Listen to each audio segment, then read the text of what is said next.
Well, I just did a good 10-minute piece to Alex Jones on my webcam, and I have no idea how to even get it to playback. So, that's the level of my technical expertise. But the camera seems to work for me, and I got it back and it's working well, and I'm grateful to Canon for making a nice little tough machine that makes it possible for the mob, commoners like me, to put up information. This is in response to the rant I heard from my good friend, dare I say, compatriot, although someone said patriots are the last refuge of scoundrels. No, I think patriotism, that is love of the land, is the foundation, I suppose, that is under all our feet. And whether we're children of people who've raped and plundered the land, or original rapers and plunderers of the land, the fact is the mother will bury us all, and the land will go on, and we as spirits will be dealing with our karma. So I'm entirely in accord with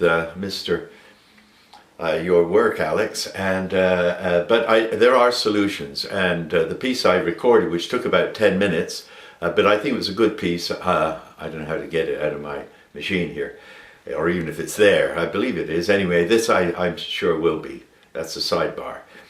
Okay, Alex, here in British Columbia, we're faced with a very great opportunity after 40 years of trying to bring to heel the mismanagement and abuse of the cabinet process, which follows from the parliamentary dictatorial form that has been developed by the British for their empire over a number of years. I'm one of those commoners, those people who have always believed that the people of Britain are good, kind people, and had no intention of getting themselves involved in colonialism had they not been pushed by the psychopaths who managed to pass themselves off as monarchs of one order or another by virtue of their, shall we say, armies and police forces and popularity, because, there have been popular, thoughtful and kind kings, and of course that should be the nature of the kings and queens if it comes to that.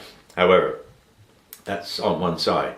What we're doing here in British Columbia now is trying to get rid of all the political parties, because vast numbers of them have been now, to my satisfaction and many people's satisfaction, have been in bed with big money, have been playing the game, and the game being that we don't use the Bank Act the way the Bank Act was written and brought in by a man, a very fine Canadian, I might say, by the name of Grattan McGeer in 1934, that's 2 years before I was born, that said essentially that the Bank of Canada had the sole right to bring in currency into the Canadian system, and that currency could be provided by the government in various ways to various enterprises, and especially for underwriting the social well-being of Canada.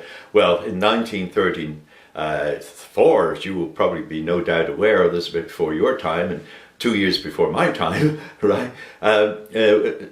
United States and Canada had been forced into a deep depression by the dirty tricks and blue meanness of the already well-established banking company, combines and so on.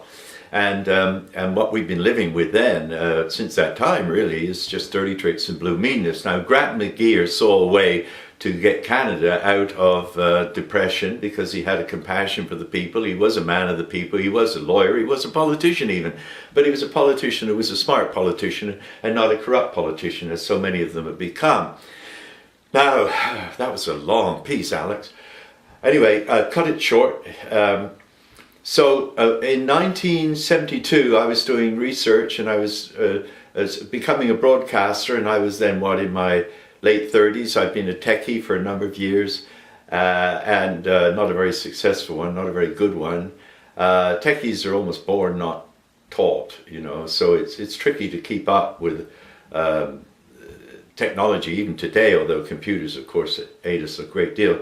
However, my research had brought me to the point where I decided that the only way to deal with it was as a matter of national security, and I checked it out with my neighbours, an ex-sergeant in the Canadian military, and then I went to my local police force, the RCMP, and eventually I was told, really, that it was a matter of national security. In other words, if Mr. Trudeau, the Prime Minister at that time, uh, didn't need to have a mandate in the House or the authority of his majority in the House to call for a warrant from the Governor General, and if that Governor General did or did not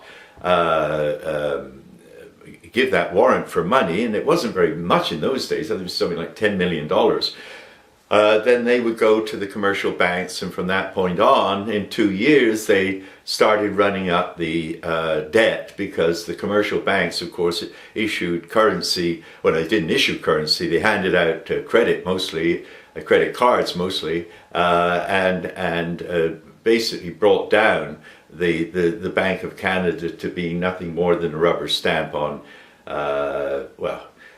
to prove that point, let me just simply say that from 1934 right through to 1945, Canada was not in debt at all.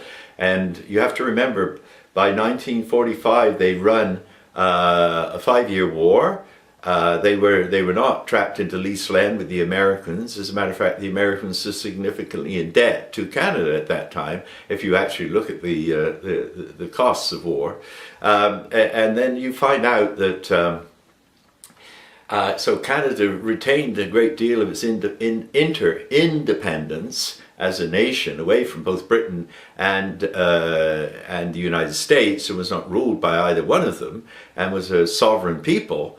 Although it had internal problems, especially settlement with the Aboriginal people and so on, but the money was easily forthcoming and was debt free, and any debt money that we have paid as a people through taxation or in any other fashion since to the rich must be returned by the rich to the commons, and then that will wipe out the national debt, so-called fraudulently induced national debt, or these people simply go to jail.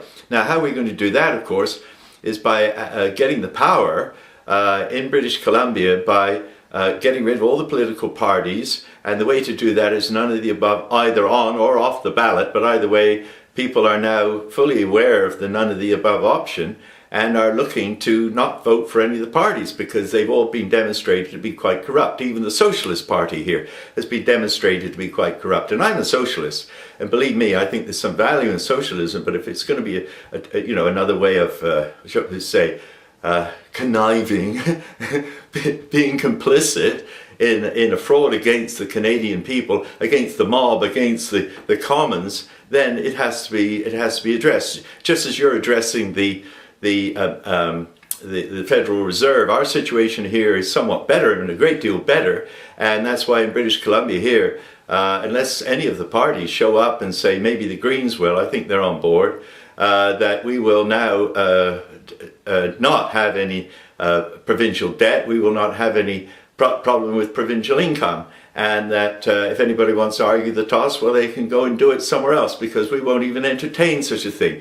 Here in British Columbia, we have authority because we have sovereignty, and that sovereignty belongs to each and every Canadian, especially each and every Canadian in British Columbia. Because we're going to start here, Alex, and the rest of the country in Canada are going to follow our example, especially Quebec. They're already there. We will have free education. If they can do it in Cuba, we can do it in Canada. And there's absolutely no reason why not. And if we do not, then it is because these blue meanies, dirty tricksters, rip-off, elitists, snobs, and downright cads. My goodness, cads. Well, yeah, cads have had their hour. Now it is time for the common people. We don't have to go out on parades anymore. We just don't have to fill in their tax forms. And they say, oh, if you don't fill in your tax forms, you won't get any returns. Well, who's giving them the authority to take any money from income that's generated by work? Nobody has that authority. By profit, yes, perhaps. But that's in the old days when money was still, what should we say, most profitable to the rich. Well, enough's enough. Now is the time for a new age. And we're ready for it. Here in British Columbia, we'll have universal family credit, we'll have universal health care, we will have no debt, we will have universal free public transportation, we will be moving to photoelectrics on every front, we'll be using tidal and river water in a way that was not being practiced properly, has been fraudulently brought in to demonstrate that it doesn't work. Well, they've been playing those dirty tricks here long enough. Well, now we know where the proper engineering is. Now we know how we can bring about an end to the destruction of the foundation of the wealth of this country, and that is the forests and the salmons, especially the salmon. We have to make radical changes here in British Columbia, and those changes will be made because the common people of British Columbia have found a way to destroy this fraudulent style of parliamentary democracy which was imported with British colonialism. It's time now for Canadians to demonstrate that they're worthy of being known as a people, and we are. Well, I'm not maybe, but most Canadians are very proud and kind and loving people, and I've been their guest for a long time, and to speak out like this is not easy, but it's what's demanded of me. Thank you. Alex, good luck. You won't go to civil war. The dirty tricksters and blue meanies have known now that their plan has failed. There will be no Armageddon. We're moving into a new age of peace and love and harmony. And those psychopaths that laid out this path in the name of what they saw was right, well, they were wrong. We do not have problems with overpopulation because the population around the world is leveling off. There are already far, far, far too many deaths, and anything that threatens that has to be stopped in its tracks right now. Thanks, Alex. Thanks for all your work, and God bless to all your listeners and followers. Because, and by the way, thank you, Ron Paul, and thank you to some of those other senators who over the years have stood up and stood strong against this infamy, which is destroying a great dream. And why? Karma. Simple karma. We'll get over it. By the way, I have got myself a pipe, and I'm thinking of changing my hat.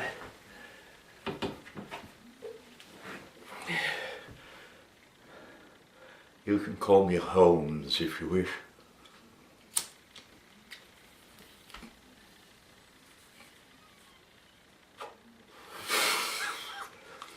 Here's to you, Alex. Just remember, don't let it wear you down. God bless. You'll live a long and happy life, and there's lots of time for your family growing up. So hang in there, babe. God bless.